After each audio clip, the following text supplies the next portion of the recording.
você abrisse a sua Bíblia em Romanos capítulo 1, versículo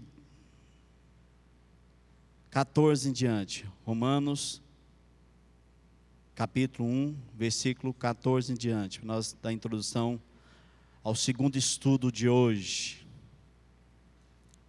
Diz assim a palavra do Senhor: porque sou devedor tanto a gregos como a bárbaros, tanto a sábios como a ignorantes. Por isso, quanto está em mim, estou pronto a anunciar o evangelho também a vós outros em Roma, pois não me envergonho do evangelho, porque é o poder de Deus para a salvação de todo aquele que crê, primeiro do judeu e também do grego, visto que a justiça de Deus se revela no evangelho de fé em fé, como está escrito: o justo viverá pela fé. Irmãos, Paulo diz o seguinte: pois não me envergonho do evangelho, porque é o poder de Deus. Como falar que algo que é o poder de Deus, algo que é sobrenatural, poderia ser algo simples? Por isso que hoje o nosso tema, o evangelho, não é algo simples. Exatamente porque existe algumas complexidades nele. Apesar de que muitas vezes nós podemos pregá-lo de maneira simples e de maneira até direta. Paulo, por exemplo, ao falar, que se confessarmos com a boca, no coração creres, será salvos. Quando ele expressa isso, ele está dizendo parte daquilo que é o evangelho, e ele está resumindo de uma maneira que a pessoa possa compreender. Então, falar do evangelho como algo simples nós não podemos, porque existe coisas que precisamos atentar para ele, porque a própria Bíblia nos fala a respeito do que é o evangelho. Ontem, aprendemos com o pastor Edgar que o evangelho não corresponde a tudo. Isso significa que ele deve ser visto como o anúncio de uma boa notícia, distinto de seus resultados e implicações. Hoje nós veremos que o evangelho não é algo simples, ou seja, não pode ser enquadrado em um formato padrão único. Existem maneiras diferentes, e você vai perceber isso à medida que nós lemos aqui. Existe maneira diferente de apresentar o evangelho, e não é um evangelho diferente, viu? Continua sendo o evangelho do Senhor Jesus Cristo. O primeiro tópico nosso hoje é que a Bíblia não oferece um esboço padrão do evangelho. A Bíblia não oferece um esboço padrão do evangelho. Eu gostaria que você lesse comigo Mateus 18, versículo 3. Vamos ler alguns textos aqui, de repente vai até ser projetado aqui, já projetou, né? Vou ler até por aqui. E diz: em verdade vos digo, que se não vos converterdes e não vos tornardes como crianças, de modo algum entrareis no reino dos céus. A segunda referência, por favor. Marcos 10, versículo 15. Em verdade vos digo, quem não receber o reino de Deus como uma criança, de maneira nenhuma entrará nele. Agora João, capítulo 3, versículo 3 a 6. O que é nascido da carne? A isto respondeu Jesus: em verdade te digo, que se alguém não nascer de novo, não pode ver o reino de Deus. Versículo 4. Perguntou-lhe Nicodemos: como pode um homem nascer sendo velho? Pode porventura voltar ao ventre materno e nascer segunda vez? Respondeu Jesus: em verdade te digo, quem não nascer da água e do Espírito não pode entrar no reino de Deus.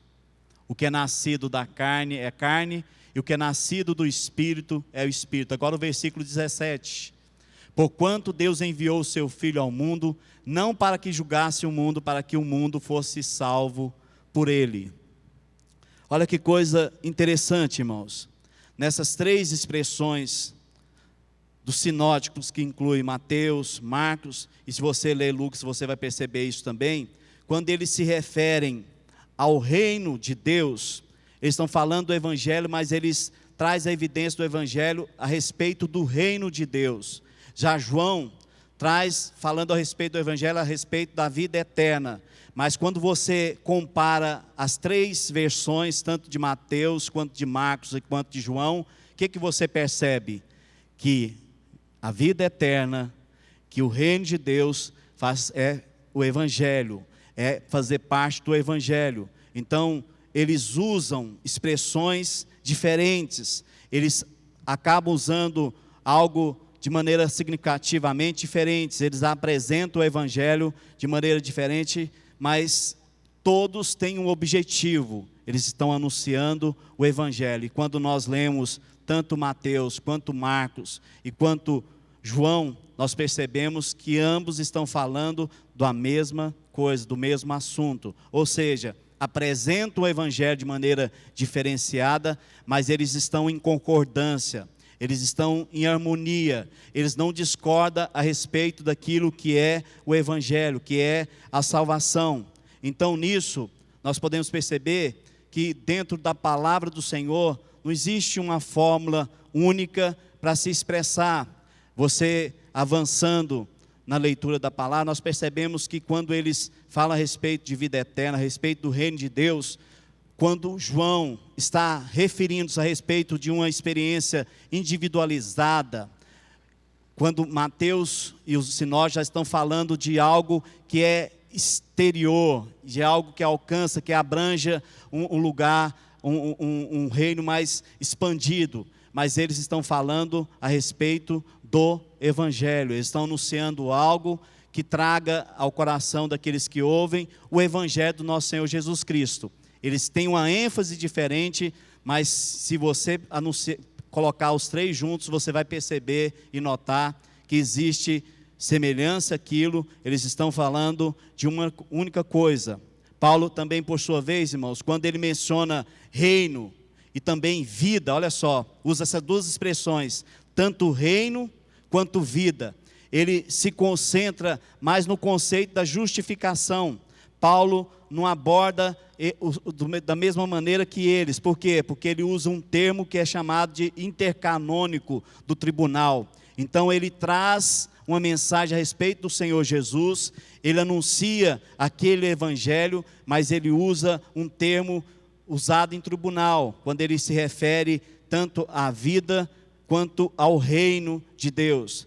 Eles então não estão falando de evangelhos diferentes, eles estão falando de maneira singular, cada um expressando a respeito daquilo que é o evangelho, mas nenhum usa uma fórmula padrão, uma forma única. Por isso que às vezes quando a gente está estudando os evangelhos, a gente fica achando estranho quantas vezes Mateus, Marcos, Lucas fala a respeito do reino de Deus. Não fica parecendo que há uma mensagem diferenciada do evangelho de João, mas quando você pega aquele sistema ali, você começa a comparar, o que assunto final sempre está abordando a vida eterna, o nascer de novo, o ser nova criatura. Ou seja, eles estão falando de um único assunto, não existe discordância, existe na realidade uma diferenciação entre aquilo que eles abordam, mas existe uma harmonia perfeita. Nenhum deles anunciou um evangelho diferente.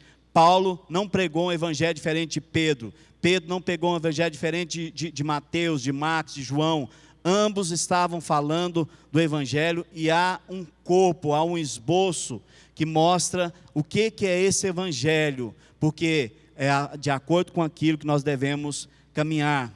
Então, se você olhar tanto os evangelhos sinóticos, quando eu falo os evangelhos sinóticos, é Mateus, Marcos e Lucas, quanto João, e também as cartas paulinas, você vai perceber uma coisa dentro dos evangelhos: a redenção por intermédio da substituição encontra-se no âmago de toda a teologia dos autores bíblicos.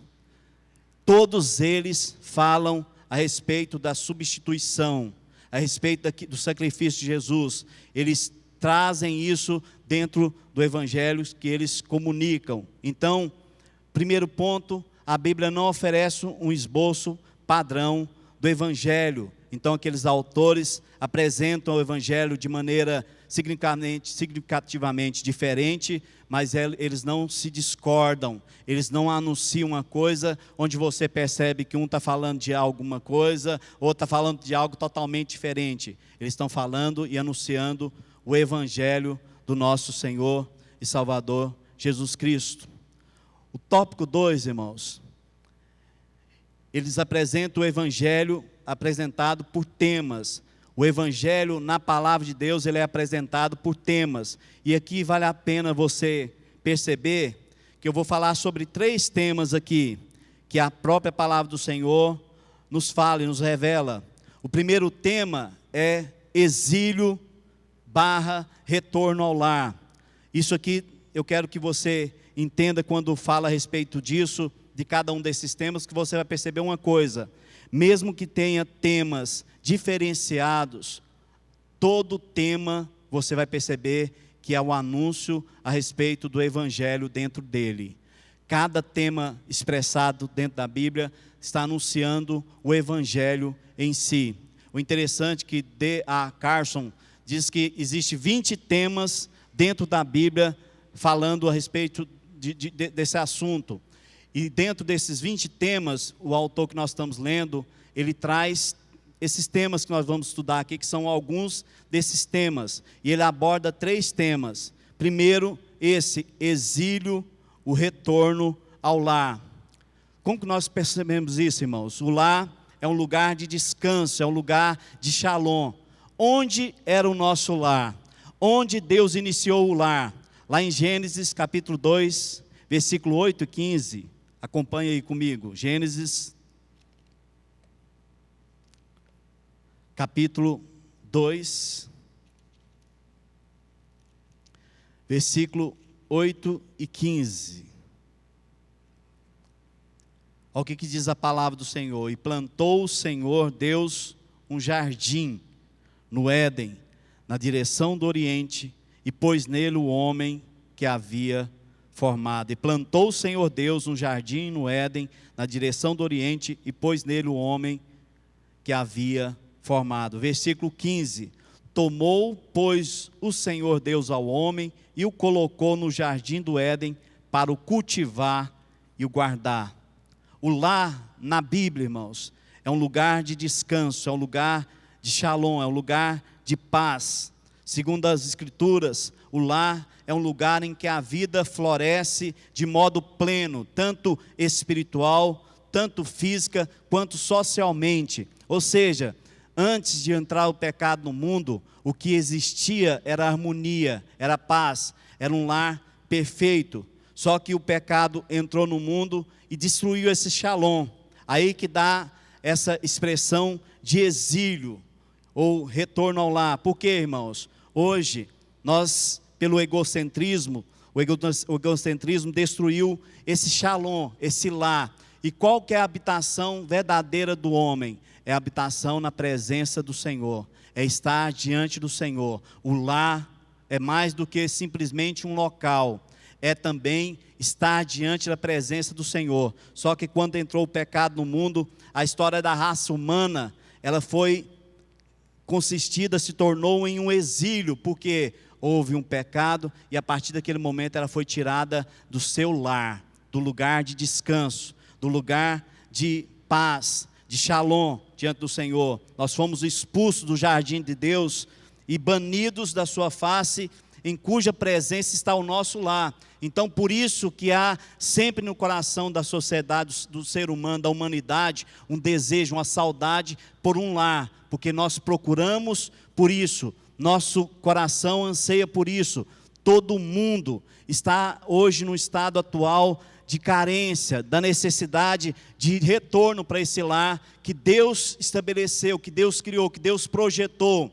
Há algo que Deus projetou para nós, que faz com que nós desejemos este lugar. Mesmo que você fale, foi Adão e Eva que pecou, mas eles foram expulsos por causa de um pecado, de uma iniquidade que eles haviam cometido. E a partir daquele momento passou a existir um exílio, algo que passou a fazer parte de toda a sociedade, toda a humanidade vive esse exílio, esse distanciamento. Fomos expulsos da presença de Deus por causa da presença do pecado.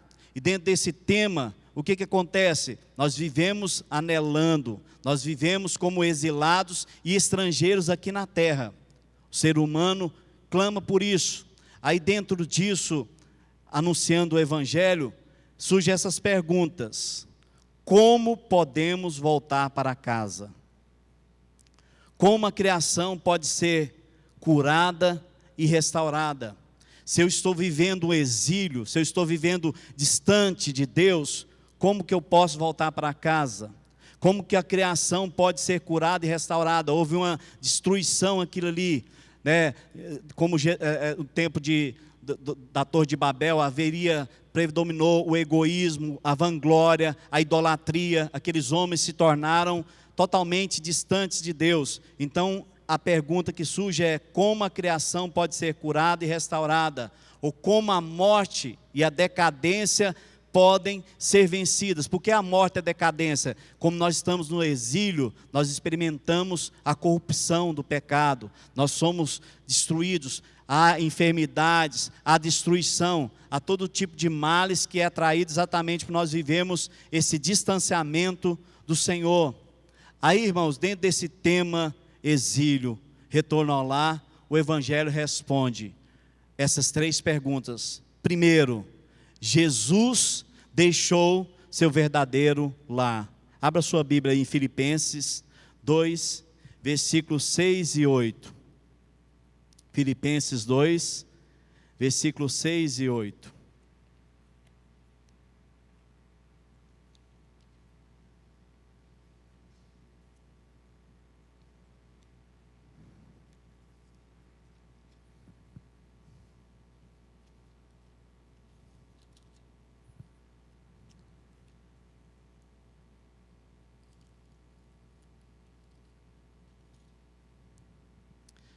Alguém pode diminuir ele para mim?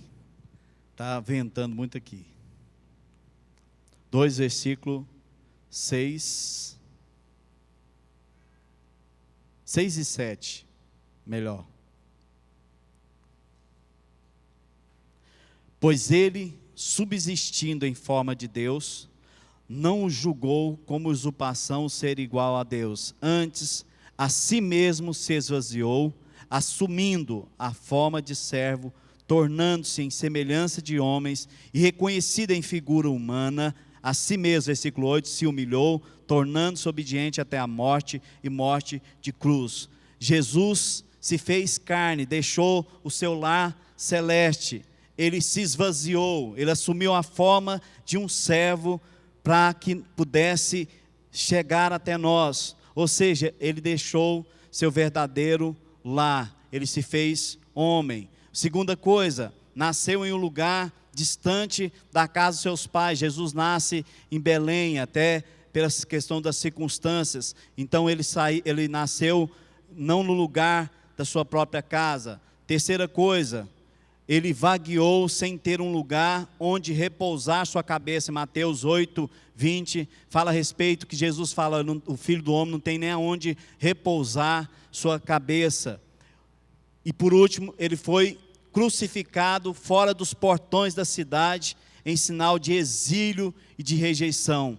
Isso está falando a respeito de quê, irmãos? Jesus se substituiu a humanidade. Jesus experimentou o exílio exatamente para que pudesse trazer todos nós ao retorno na presença de Deus. Jesus experimentou o exílio para que pudesse resgatar a humanidade do estado em que ela se encontrava, o estado que ela mesma construiu, o estado que ela mesma fez, mas ela por si mesma não conseguiria fazer isso. Jesus experimenta esse estado de exílio, de distanciamento, e esse estado de afastamento que a raça humana tanto merecia, foi o próprio Filho de Deus que recebeu. Ele foi expulso para que nós pudéssemos ser levados para casa. ou o retorno de volta à nossa casa. Quanto enfim, Ele ressuscitou, Ele destruiu o poder da morte e se tornou o antigozo dos novos céus e da nova terra que serão o nosso verdadeiro lar. Abra sua Bíblia em Apocalipse, capítulo 21, versículo de 1 a 7. Apocalipse, capítulo 21, versículo de 1 a 7. Esse é o primeiro tema dentro da Bíblia que fala a respeito do exílio / retorno ao lar. Vi novo céu e nova terra, pois o primeiro céu e a primeira terra passaram e o mar já não existe.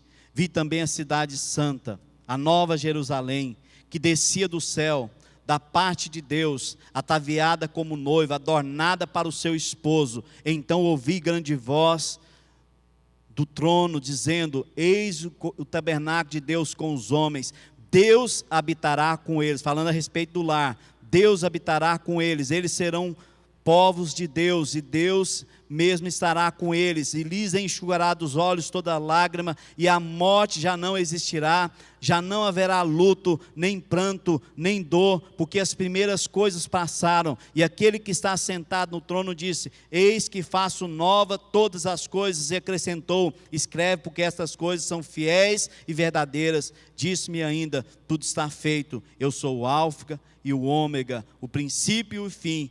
Eu, a quem tem sede, darei de graça da fonte da água da vida. O vencedor herdará estas coisas, e eu lhe serei Deus, e ele me será filho. O que é isso, irmãos? Nós teremos o nosso lar. É o retorno ao lar. É o primeiro tema. Aquele povo sofreu o exílio porque houve a presença do pecado. Você vai perceber que depois há um enredo, mesmo que a Bíblia aborde esses diferentes temas, há um enredo que coloca o Evangelho claro para nós, cada um de nós, porque Deus fez dessa maneira.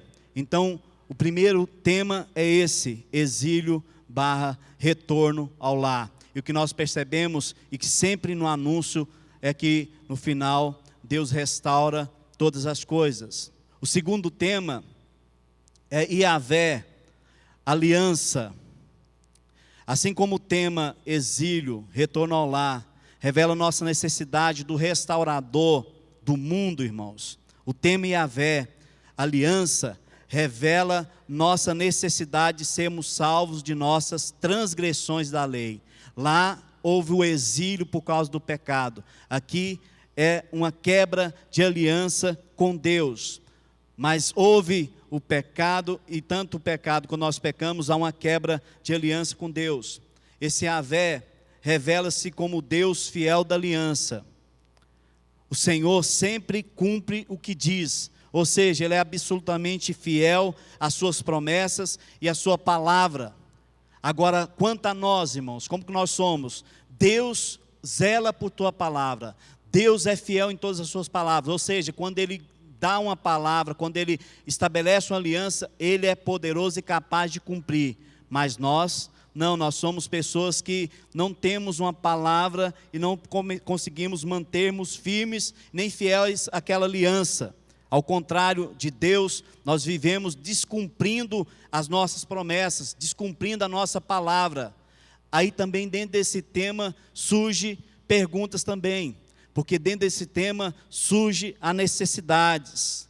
Como Deus pode ser fiel e verdadeiro em relação à sua lei e palavra, quanto fiel e comprometido conosco? Como Deus pode ser fiel à sua palavra e ser fiel com gente que não é fiel com Ele?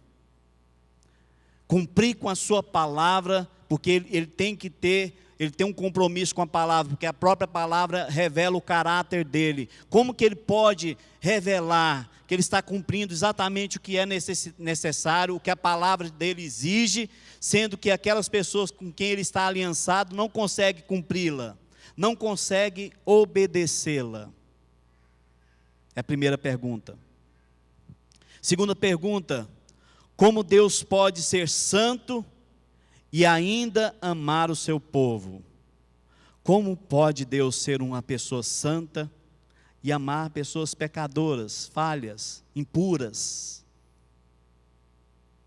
São pessoas que quebram a lei, quebram a aliança e vivem transgredindo essa lei, transgredindo esta aliança. Como um Deus pode fazer isso? Como que ele pode se relacionar com isso? Com a santidade dele, que não aceita pecado, e também amar um povo que é falho, que é pecador? É a segunda pergunta.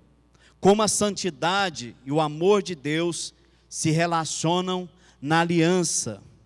Como que a santidade e o amor de Deus se relacionam na aliança? Porque se está aliançado com alguma pessoa, ele tem que, de certa maneira, ser afetado com aquela aliança.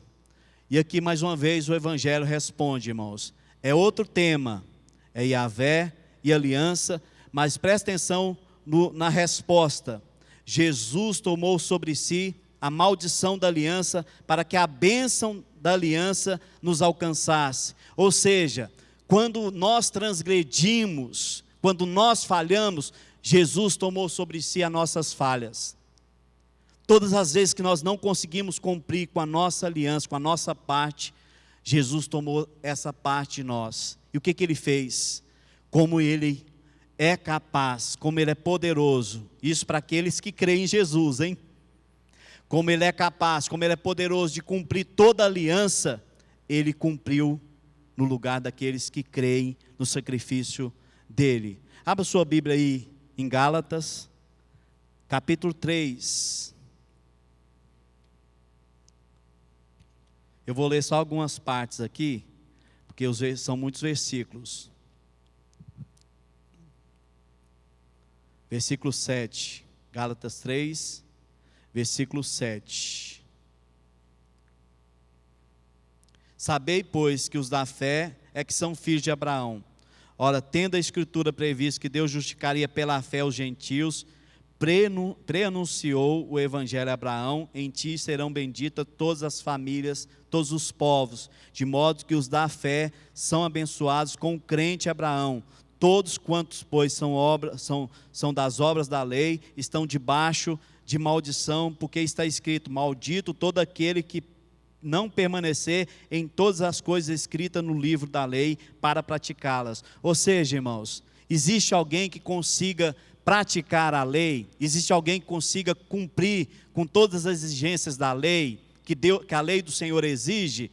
Algum de nós, algum ser humano foi capaz de cumprir com essa exigência? Não existiu. A única pessoa que cumpriu toda a exigência da lei foi o nosso Senhor Jesus Cristo. E Ele fez isso se colocando no lugar de cada um de nós que cremos nele. É a primeira resposta àquelas perguntas anteriores. A segunda resposta é que Ele cumpre a promessa da aliança de Deus, de Gênesis 3,15, é ferido e mesmo assim destrói a obra de Satanás. Ou seja, ele é ferido por Satanás, mas ele esmaga a cabeça de Satanás ali na cruz. Ele consegue destruir com as obras de Satanás, ele consegue a vitória nesse sentido. Jesus também cumpre com a aliança abraâmica, porque ele faz com que ele consegue cumprir com aquela aliança. Não houve erro nele, não houve quebra da aliança com ele. Toda palavra que ele empenhou com o Pai, ele a cumpriu. Toda parte do acordo, de uma aliança que foi estabelecido, Jesus cumpriu. Ele foi perfeito, não houve falha, não houve pecado, não houve nenhum tipo de transgressão. Então essa aliança foi aceita porque ela foi uma aliança perfeita. E por último, sua vida como sacrifício perfeito cumpre com a lei de Moisés. Depois, se você puder ler Hebreus 8 a 10, você vai perceber muito claramente isso, que Jesus, ele foi perfeito em seu sacrifício, não houve nenhum tipo de pecado. Então, irmãos, dentro disso, na cruz, tanto a lei quanto o amor de Deus foram cumpridos e satisfeitos. Há um cumprimento tanto do amor de Deus para conosco, quanto também da lei. Deus ficou satisfeito porque houve essas duas coisas na cruz. Ele pôde, através de Jesus, fazer com que nós, que cremos em Jesus, nos passássemos de justos, somos justificados, somos purificados, cumprimos a lei através de Cristo, e Ele, ao mesmo tempo, nos amasse como filho dele. E o terceiro tema que a Bíblia aborda é o tema do o reino e seu retorno. Nós vemos aqui, irmãos, que o tema exílio e retorno ao lar mostra a nossa necessidade, a necessidade do mundo da restauração de Deus. Deus precisa restaurar o mundo, trazer ele de volta para o lar. O segundo tema, Yahvé / aliança, mostra a nossa necessidade de sermos salvos de nossas transgressões contra a lei, ou seja, a nossa falta na aliança com Deus. E o tema do reino de Deus mostra a nossa necessidade de um libertador da escravidão. Lá em Romanos 8, capítulo 1, versículo 25, afirma o seguinte: pois eles mudaram a verdade de Deus em mentira, adorando e servindo a criatura em lugar do Criador, o qual é bendito eternamente. Amém. Ontem o pastor falou uma coisa, lendo aqui a respeito eu esqueci o nome do autor lá, pastor, daquele Foster, falando a respeito da necessidade do ser humano de ter a quem adorar, de adorar alguma coisa, e ele seria sugado por aquela coisa que ele adorasse. Irmãos, isso é evidente, até por esse verso que nós acabamos de ler. Nós servimos a quem nós adoramos.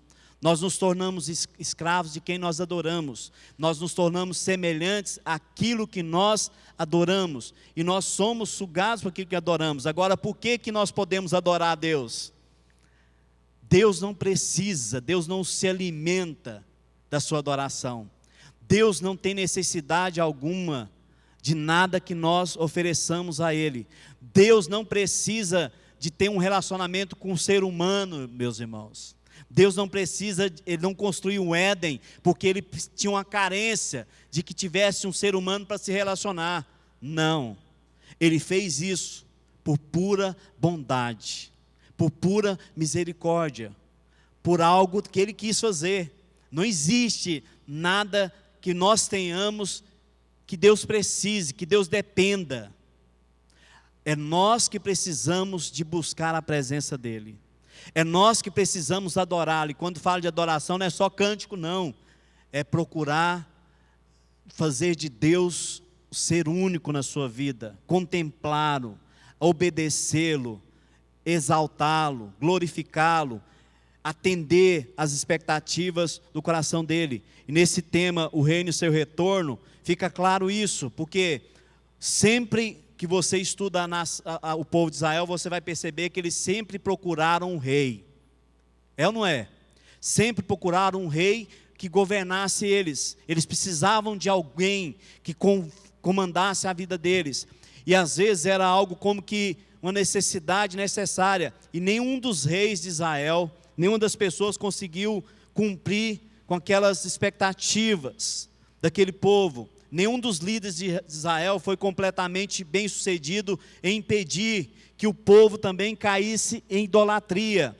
Por mais que existisse reis, aquele povo sempre procurava algum ser para adorar, algum ídolo para adorar, alguma coisa para adorar. Eles estavam sempre à procura de algo para que eles pudessem adorar. É até de encabular quantas vezes Deus fazia algo maravilhoso na nação de Israel. Quando as coisas estavam bem, eles voltavam à idolatria. Como que hoje isso é claro, irmãos? Nós vivemos num país que é idólatra. E às vezes, mesmo pessoas que não são religiosas, acabam idolatrando certo tipo de coisa. Seja um corpo perfeito, seja um ídolo, seja qualquer coisa, mas sempre procura alguma coisa para ocupar aquele lugar que só a Deus pertence, só Ele merece adoração. Aí surge essa pergunta dentro desse tema, que é o reino e o seu retorno. Como pode haver um rei poderoso bastante para nos libertar de tamanha escravidão? Por quê? nós nos tornamos escravos daquilo que nós adoramos. Então, quando se adora o ser errado, você é escravo daquele ser. Seja você mesmo, seja uma beleza, seja um objeto, um material, seja algo que você decida crer naquilo e acreditar naquilo, aquilo se torna, você é escravo daquilo, você se torna servo daquilo, você se torna dependente. Aí surge essa pergunta: como pode haver um rei poderoso bastante para nos libertar de tamanha escravidão? Se houve vários reis de Israel, que tentou fazer com que aquele povo servisse ao único Deus verdadeiro, mesmo assim eles falharam, como que pode surgir? Quem pode ser esse rei poderoso bastante para libertar essas pessoas desta escravidão?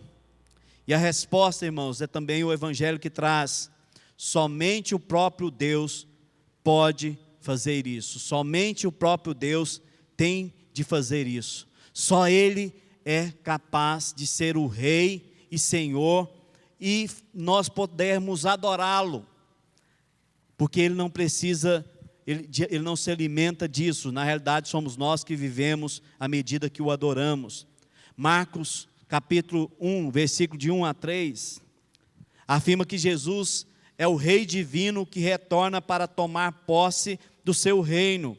Presta atenção nisso. O poder do reinado de Cristo se faz presente na comunidade cristã, libertando as pessoas dos falsos mestres e dos ídolos que as escravizam. Lá em Lucas capítulo 17, versículo 20 e 21, eu gostaria de ler. Lucas 17, versículo 20 e 21.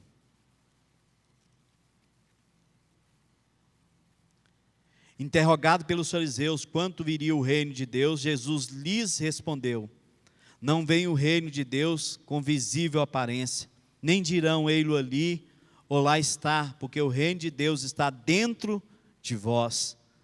A seguir, dirigiu-se aos discípulos: virá o tempo em que desejareis ver um dia dos filhos do homem e não o vereis, e vos dirão ei-lo ali ou lá está, e não vades e nem os sigais, porque assim como o relâmpago fuzilando brilha a outra extremidade do céu, assim será o seu dia, o Filho do Homem. Jesus veio para libertar as pessoas dos falsos mestres. Jesus veio para ser Rei e Senhor, e à medida que nós o servíssemos, nós nos tornássemos libertos dessa escravidão da idolatria. Fazemos parte desse reino não pela força, mas pela fraqueza do arrependimento e pelo novo nascimento. A única maneira de entrar nesse reino é pela fraqueza do arrependimento, é pelo novo nascimento, é ser nova criatura. Todos aqueles que estão em Cristo são nova criatura, as coisas velhas se passaram, eis que tudo se fez novo. Então a única maneira que nós entramos por esse reino é quando há um arrependimento genuíno, há uma conversão genuína, há um novo nascimento, e por nos tornarmos semelhantes a uma criança. É que está em Mateus capítulo 18, versículo 3 e 4. Então, irmãos, o reinado libertador de Cristo ainda não está plenamente entre nós.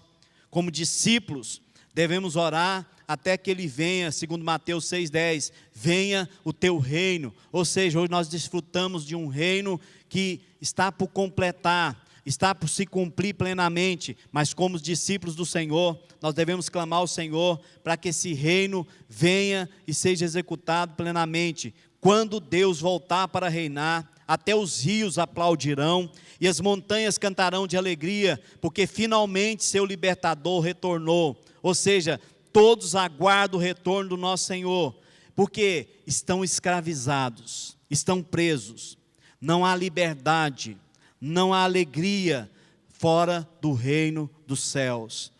Deus precisa vir, e quando o Senhor vier, quando o Senhor Jesus vier, aí haverá liberdade e alegria no reino dos céus, porque o reino do céu descerá sobre esse mundo. Amar e servir a Deus, irmãos, acima de todas as coisas, é o único caminho para a liberdade. Amar e servir a Deus acima de todas as coisas é o único caminho para a liberdade. Agora eu quero que você atente uma coisa, irmãos, desses 3 temas que existem na Bíblia, apesar das suas diferentes abordagens, existe um enredo que faz essas seguintes perguntas e eu quero que você atente. O primeiro enredo: o que Deus quer para nós? O que Deus quer para nós? Aqui fala a respeito da criação. Todos eles respondem essa pergunta: o que Deus quer para nós? Segundo, o que nos aconteceu e o que deu errado para com o mundo? O que nos aconteceu e o que deu errado para com o mundo, que foi a queda, foi o pecado, quando o pecado entrou no mundo. Terceiro enredo que tem dentro desses temas: o que Deus fez por meio de Jesus Cristo para endireitar as coisas. O que Deus fez por meio de Jesus Cristo para endireitar as coisas. O que Deus fez? A redenção.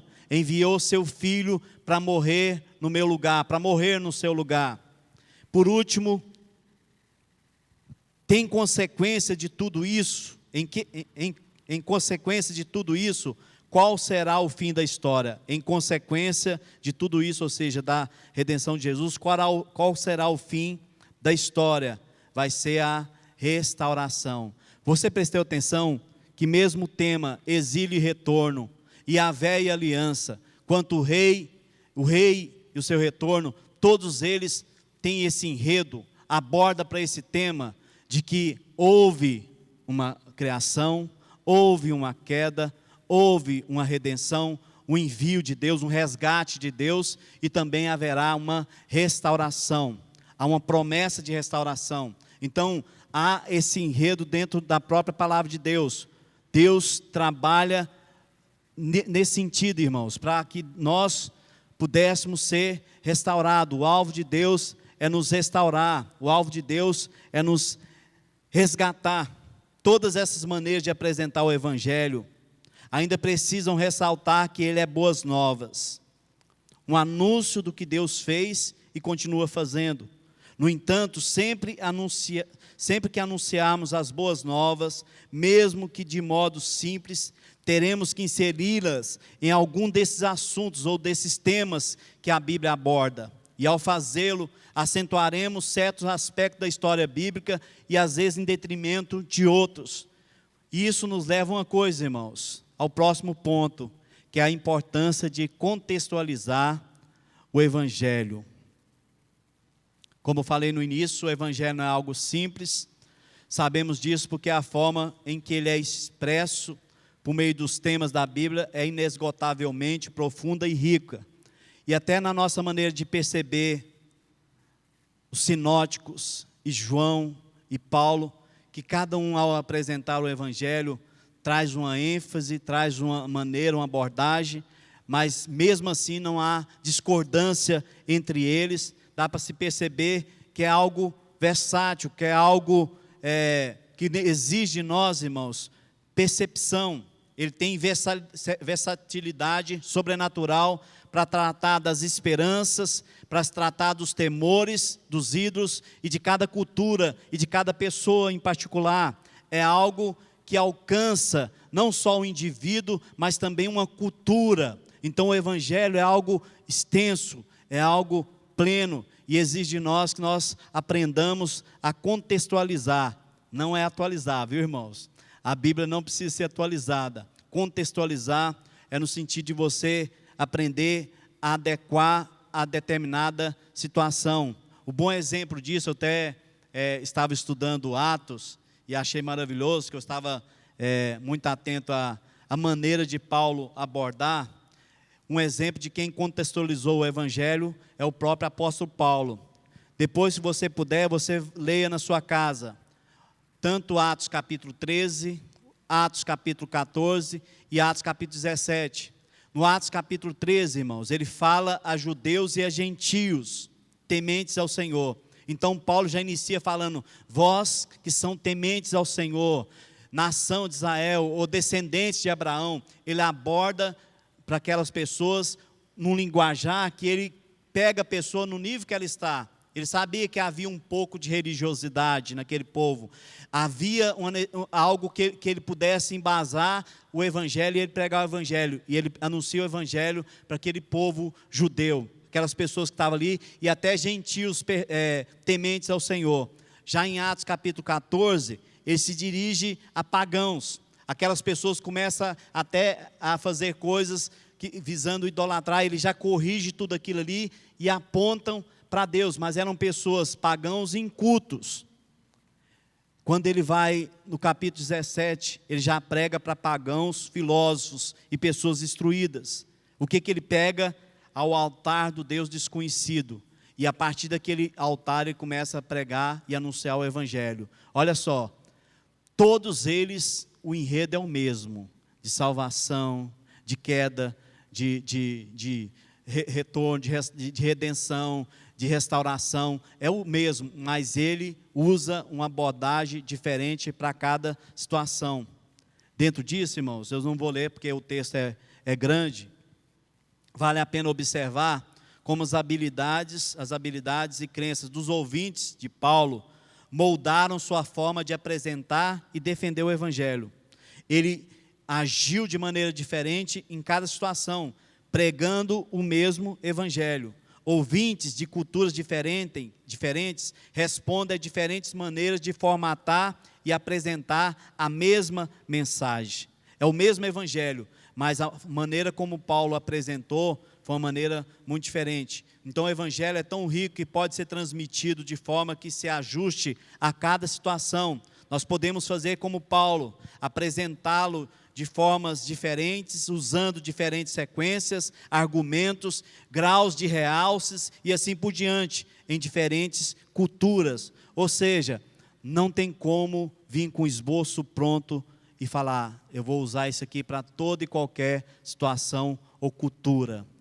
Mas tem como nós percebemos que existe algo que é do evangelho, o pastor até falou ontem, o que é o evangelho, e aquele esboço do evangelho nós seguimos, entendeu? Mas percebemos que nós podemos muito bem contextualizar, adaptar a determinada situação, assim como Paulo adaptou, contextualizou, pegou, anunciou o evangelho de acordo com o nível de pessoas que estavam ali. Se eram judeus, ele se aproximou dele e se dirigiu a eles como pessoas tementes a Deus, anunciou dessa maneira. Quando era para pagãos, ele já começou a falar a respeito de que ele era um homem, aqueles homens estavam querendo adorar a ele, a Barnabé, ele já procede de outra maneira. Quando ele percebe que há filósofos ali no altar ao Deus desconhecido, ele ele aborda de uma maneira que ele consiga transmitir para eles também o evangelho. Concluindo, irmãos, o evangelho não é algo simples, ou seja, a Bíblia não oferece um esboço padrão. Seus autores o apresentaram de maneiras diferentes, mas sempre harmônicas e sem contradição. É apresentado por temas, deve ser contextualizado e pregado de maneira que todos possam compreender, sejam eles judeus ou gentios, pagãos, incultos ou instruídos, religiosos ou ateus. O evangelho deve ser anunciado a todos. Amém? Ele é uma mensagem para todos. Eu espero que você tenha compreendido ao afirmar essa mensagem, que Deus possa te dar graça. Vamos ficar de pé. Eu gostaria que você pedisse ao Senhor nesse momento, para que Ele te desse sabedoria para você saber aplicar e contextualizar o evangelho em todas as situações da sua vida, diante de todo o público, diante de qualquer cultura, que você possa, assim como Paulo, falar a respeito daquilo que Jesus fez, falar desse enredo de restauração, de queda, de distanciamento que veio pelo exílio, que às vezes distanciamento que veio pela quebra de aliança, de distanciamento que veio porque se houve uma idolatria, mas ao mesmo tempo anunciar o evangelho de maneira clara, anunciando que em Jesus nós podemos ser restaurados, em Jesus qualquer ser humano pode ser resgatado. Em Jesus, eu posso desfrutar da justiça que Ele conquistou na cruz por mim. Amém? Pai, no nome de Jesus, Deus santo e poderoso, Senhor, nós precisamos muito da Tua graça. Senhor, eu necessito muito da Tua graça.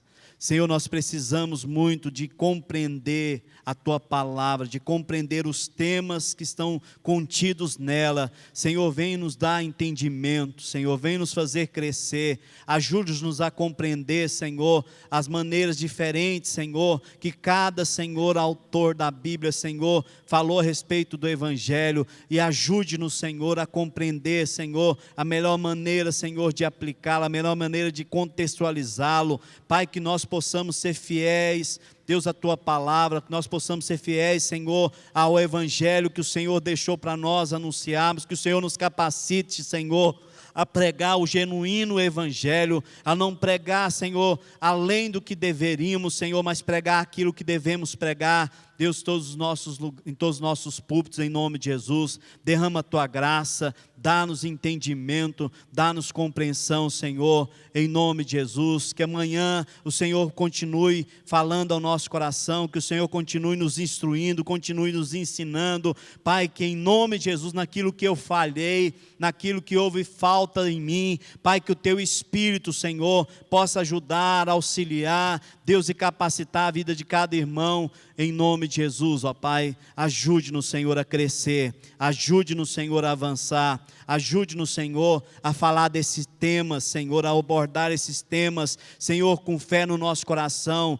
Deus, tendo, Senhor, sempre no nosso coração a esperança. Haverá um dia de restauração, haverá um dia, Senhor, onde nós estaremos com o Senhor, no nosso verdadeiro lar, um lar de paz, um lar de descanso, onde não haverá choro, onde não haverá, Senhor, tristeza, onde não haverá enfermidade, onde não haverá injustiça, onde não haverá corrupção, onde a Tua vontade, onde o Teu propósito, Senhor, será pleno, em nome de Jesus. Nós ansiamos por esse dia, nós anelamos por esse dia, Senhor, que o Senhor gere essa esperança no coração de cada um de nós, que o Senhor gere essa esperança no coração de cada um daquele que está nos assistindo, que o Senhor derrame, Senhor, fé e esperança em nossos corações, em nome de Jesus.